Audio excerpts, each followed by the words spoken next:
There is an art to dealing with difficult people without letting them destroy your peace.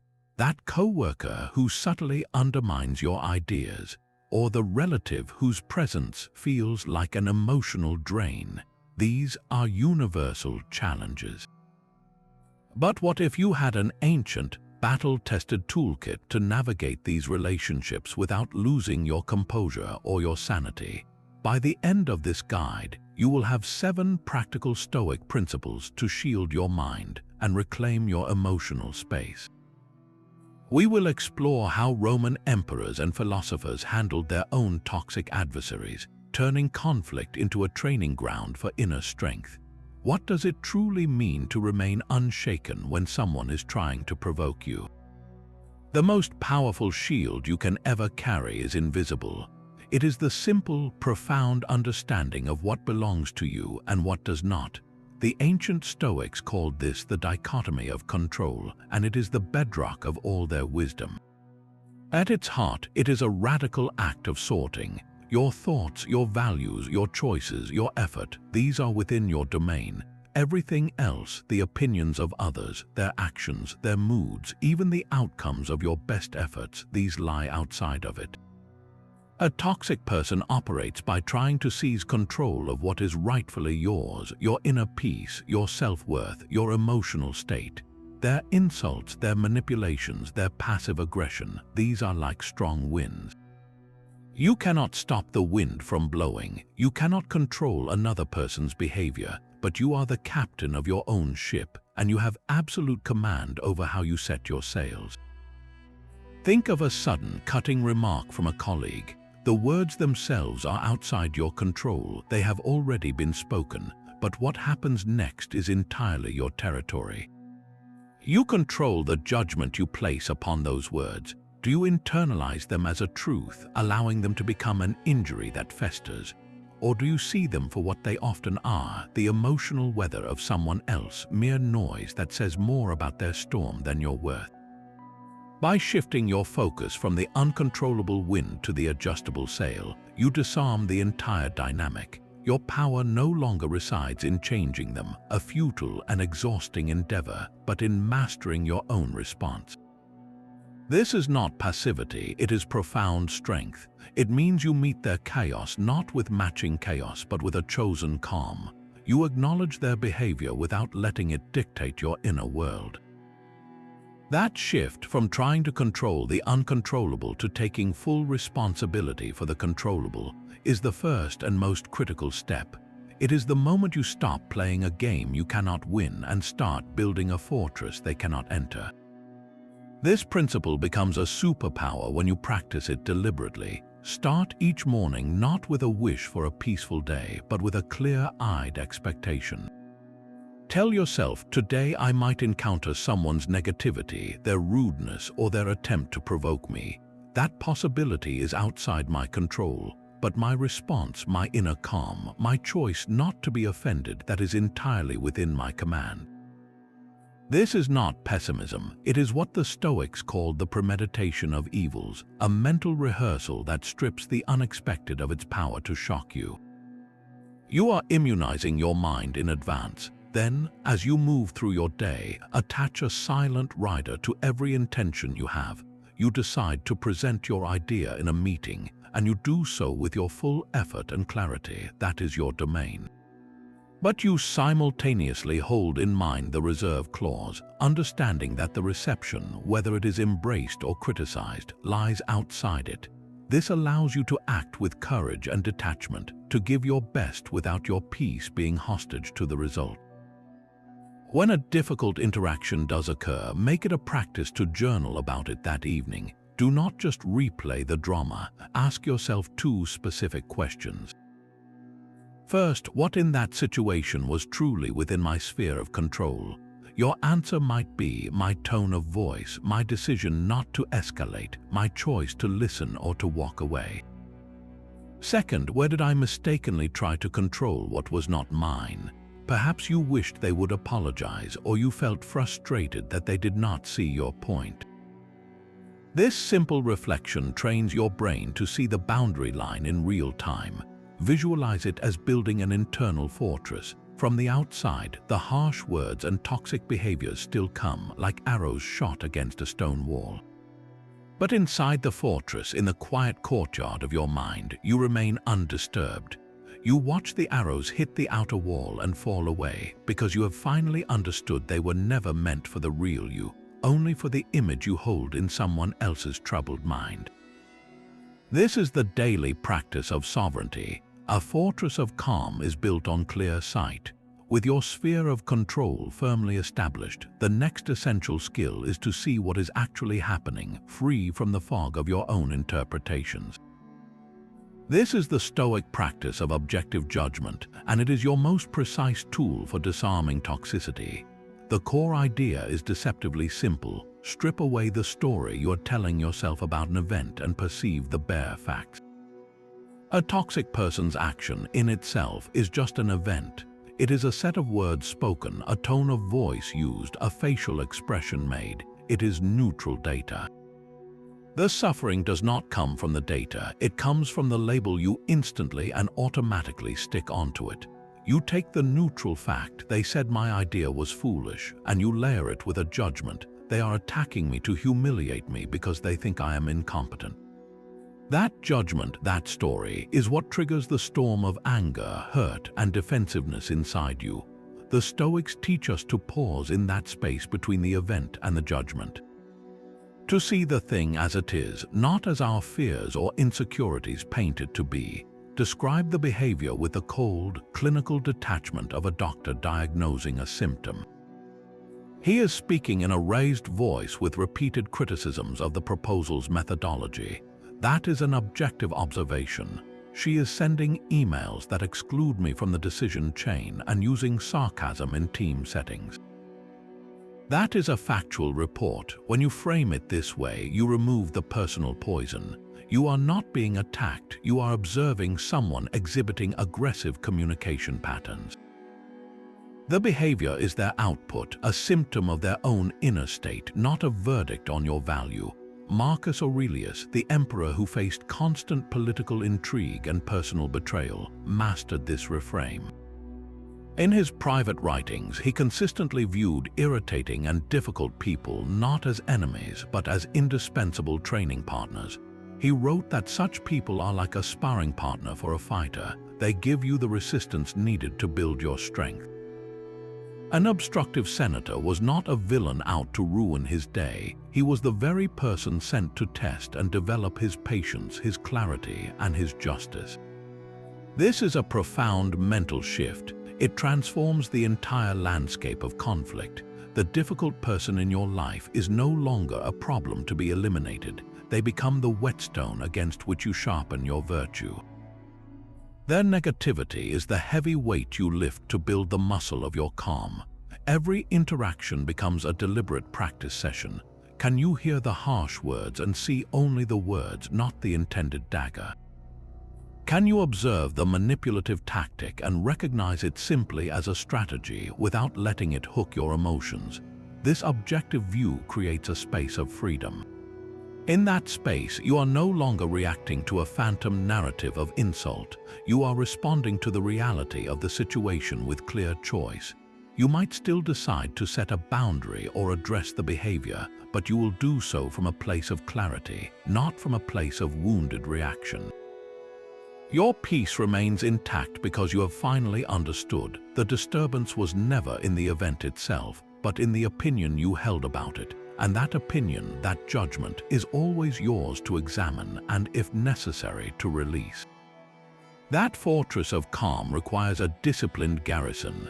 The Stoics envisioned an inner citadel, an unassailable core of self that remains untouched by external chaos, and its walls are built not from stone but from 3 specific disciplines. The first is the discipline of assent. Between a provoking comment and your emotional reaction, there exists a crucial, almost invisible gap. In that sliver of time, you have the power to grant or withhold your assent, your agreement that what was said is true or worthy of your distress. A toxic remark is an invitation to a fight, and your automatic, heated agreement is what accepts it. The discipline is to pause, to see the comment as just words, and to consciously choose not to let them pass the gate. You hear the insult, you feel the initial sting, but then you ask, is this an objective truth about me, or is this merely someone's opinion colored by their own frustration? By withholding your automatic assent, you break the chain. The insult loses its target and falls harmlessly to the ground. This leads directly to the second discipline, the discipline of desire. Our greatest suffering in difficult relationships often comes from a misplaced desire, the burning wish for the other person to be different. We desire them to be reasonable, to be kind, to see our point of view. But as we've established, their character and actions lie outside our control.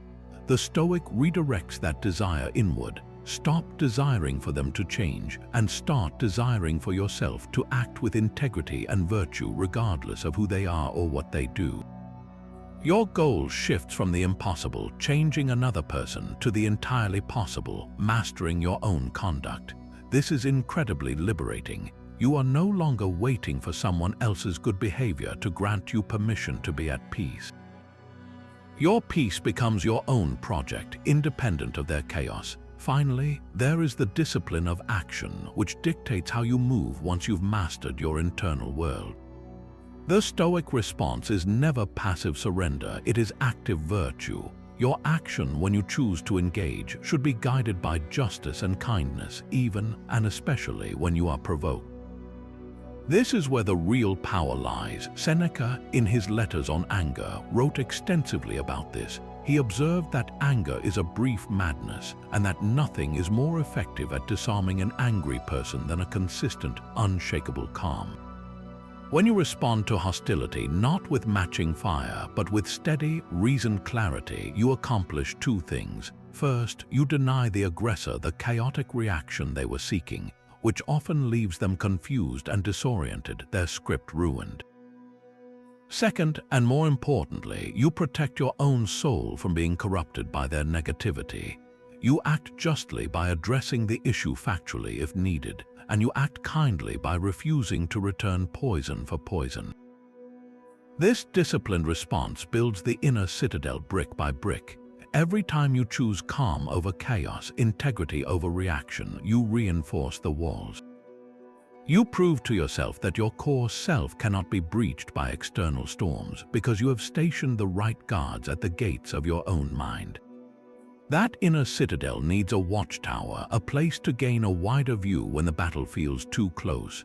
The Stoics had a mental exercise for this, a profound shift in perspective they called the view from above. When you are locked in a tense moment, your entire world shrinks to the size of the conflict. The other person's words loom large, your own heartbeat is deafening, and the stakes feel impossibly high. This exercise asks you to do the opposite, to consciously pull your awareness back, not just a few steps, but miles, centuries into the cosmos. Begin by visualizing the immediate scene. See the two of you in the room, the expressions, the charged space between you. Now, in your mind's eye, pull the camera back, rise up through the ceiling of the building. See the street, then the neighborhood, then the entire city sprawled out below, with its millions of lives, each containing their own private dramas, joys, and struggles. Your conflict is now a single point in a vast mosaic. Keep pulling back. See the continent, the blue marble of the planet hanging in the black silence of space.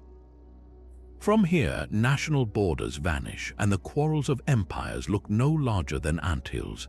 Now add the dimension of time. This person who irritates you and you yourself are both here for the briefest flicker. In 100 years, likely less, both of you will be gone, and this heated moment will have left no physical trace at all. What is the true weight of this disagreement when held against the backdrop of geological time, against the lifespan of a star? This is not meant to make your life seem meaningless, but to make your temporary troubles lose their tyrannical grip. The view from above accomplishes two vital things. First, it radically diminishes the emotional charge. The insult that felt like a world-ending event minutes ago is revealed in its true proportion, a tiny blip on a long timeline. It becomes almost impossible to stay as outraged or as hurt when you consciously hold this vast perspective. You are not ignoring the problem, you are simply seeing it in its rightful small size. Second, and perhaps more beautifully, this exercise fosters a deep, unexpected compassion. From this lofty vantage, you see the shared human condition. You and the other person are both fragile, temporary beings navigating a complex world, both subject to pain, fear, and misunderstanding. You see them not as a monster, but as another human who is likely acting from their own woundedness, their own limited view. Marcus Aurelius used this practice constantly. He would remind himself that the annoying courtier, the scheming senator, was a fellow human being, sharing the same spark of divinity, destined for the same dust. He wrote, "It puts things in their proper perspective when you remember that every person you meet is fighting a hard battle you know nothing about. This shift from seeing an adversary to seeing a fellow struggler changes everything." It does not mean you condone bad behavior. You can still set boundaries and act with justice, but you do so without hatred, without letting their toxicity become your own. You act from a place of strength and clarity because you are no longer fighting for your life in a small room. You are administering a small, temporary affair from the calm command of the watchtower. Try this the next time you feel the heat rising. Before you react, take 3 deep breaths and perform the visualization. See the vastness, feel the brevity. Recognize the shared humanity. It is a deliberate recalibration of your soul, a reminder that you are always, always bigger than the moment trying to contain you. But a fortress, no matter how strong, still needs a gate. It is not a sealed tomb, but a defended home, and you decide who and what you allow inside. This brings us to a vital clarification, one that shatters a common myth about Stoicism. The goal is not passive endurance, not a quiet suffering where you absorb every blow without complaint. That is not strength, it is martyrdom, and the Stoics explicitly rejected it. True Stoic practice demands action, and one of the most virtuous actions you can take is to set a clear boundary. The great teacher Epictetus, who was born a slave and understood powerlessness intimately, put it in unforgettable terms. He said, "If someone tries to hand you a cup of poison, you do not have to take it. You are not obligated to drink." This is the essence of the Stoic boundary. You cannot control another person's attempt to hand you their emotional poison, their drama, their disrespect, but you have absolute sovereignty over your own hands. You can refuse to accept it. You can calmly, firmly set the cup down and walk away. Setting a boundary, therefore, is not an act of aggression or malice.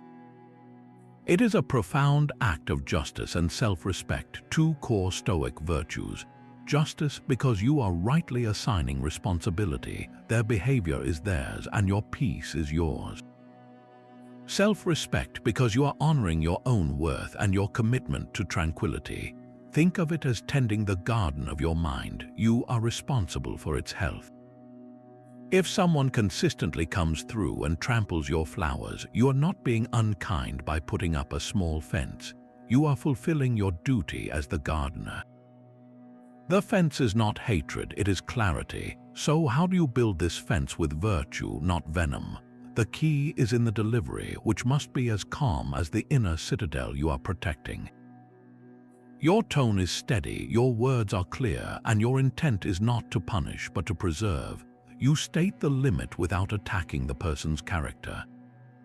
For example, in a heated discussion, instead of lashing out or silently seething, you might say, "I value our conversation, but I cannot engage productively when voices are raised. I am going to step away for now, and I am open to continuing this when we can both speak calmly." Or with a friend who constantly unloads negativity, you could say, "I care about you and want to support you. To do that well, I need our time together to include some positive topics as well. Can we make space for that?" Notice the structure. It affirms the relationship or the goal, states the impact of the current behavior on your ability to participate, and offers a constructive path forward. This is not an ultimatum designed to control them. It is a statement of your own operating parameters. You are defining the conditions under which you can show up as your best, most virtuous self. Perhaps the most powerful boundary of all is the simple, unemotional no. No, I will not participate in gossip. No, I cannot take on that additional demand at the expense of my well-being. No, thank you, said without apology or lengthy justification. A virtuous no is a complete sentence. It protects your most precious resources, your time, your attention, and your emotional energy, so that you have them available for what truly matters. Without these boundaries, you risk depleting yourself to the point where you have no resilience left for practicing patience, wisdom, or kindness. The boundary is what makes the other virtues sustainable. It is the gatekeeper that ensures the chaos stays outside, so the work of building a good life can continue undisturbed within. The strongest boundary you can build is a shift in understanding. Behind every act of toxicity, behind the sharp word or the manipulative silence, lies a simple, tragic error. The Stoics saw harmful behavior not as a sign of strength in the other person, but as a profound sickness of the soul, a blindness to what is truly good. A toxic person is operating under a fundamental delusion. They have mistaken causing pain, gaining control, or provoking a reaction for a real benefit. In their confused calculus, your discomfort equals their victory. Your anger is their prize. When you truly see this, your entire emotional response can transform. The natural reaction of anger or hurt begins to melt away, replaced by something far more powerful and far more peaceful, a detached pity or a clear-eyed sadness.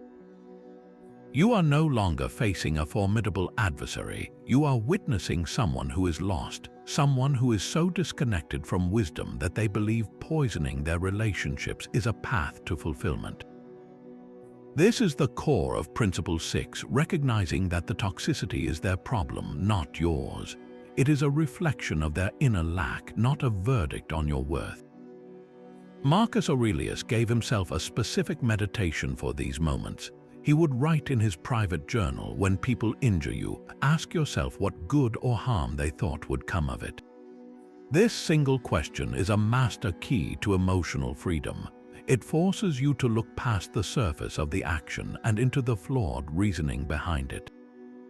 What did they imagine they would gain? Perhaps your colleague who undermines you in a meeting believes that making you look small will make them appear larger. That is their error, their mistaken belief that stature is built on the rubble of others. Maybe the family member who guilt-trips you believes that controlling your choices will finally bring them a sense of security. That is their sickness, the delusion that love can be forced. When you ask this question, you stop seeing a personal attack and start seeing a flawed strategy for happiness. You see a person who is, in a very real sense, impoverished.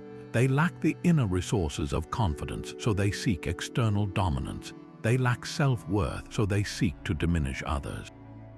This cognitive shift is incredibly liberating. It drains the personal poison from their actions. Their behavior is no longer about you. It is about the empty space they are trying and failing to fill within themselves. You are merely the nearest available mirror. Think of it like this: if a person with a severe fever lashes out in delirium, you do not take their ravings as a personal critique. You understand the sickness is speaking, not the person. You feel concern, not rage. In the same way, the toxic behaviors you encounter are often the fever dreams of a soul unwell with false beliefs. This understanding does not mean you excuse the behavior. A doctor does not excuse a disease, they diagnose it. Your pity does not remove the need for boundaries, it informs them. You can set a firm limit not from a place of wounded vengeance, but from a place of clear-sighted protection for both of you. You protect your peace from their contagion, and you refuse to participate in the reinforcing of their delusion.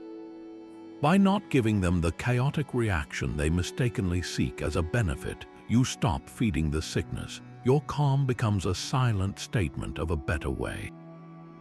This is the ultimate disarming move. When you meet hostility with pity, you offer no resistance for it to push against. The dynamic simply collapses. The power their behavior had to hook you, to live rent-free in your mind, evaporates. You are free. You can go about building your good life while carrying the quiet, sober knowledge that the person still trapped in that cycle of toxicity is, above all else, the one suffering most from it. Their soul is the battlefield, and every act of harm is another wound they inflict upon themselves. Seeing this is the final step in securing your own inner citadel, not with walls of resentment, but with the unshakable foundation of wisdom. The final principle is the art of knowing when the gate should remain closed.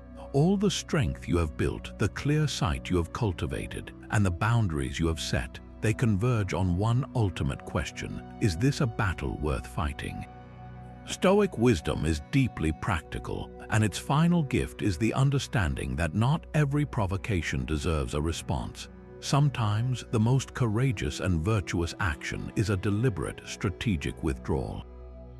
This is not retreat in the face of fear, but a conscious choice to preserve your peace and your purpose for what truly matters. The Roman philosopher Seneca wrote extensively about this. He advised that if you wish to avoid being disturbed, you should avoid the crowds.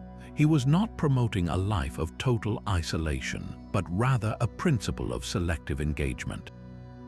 You cannot control the chaotic energy of the crowd, but you can control your proximity to it.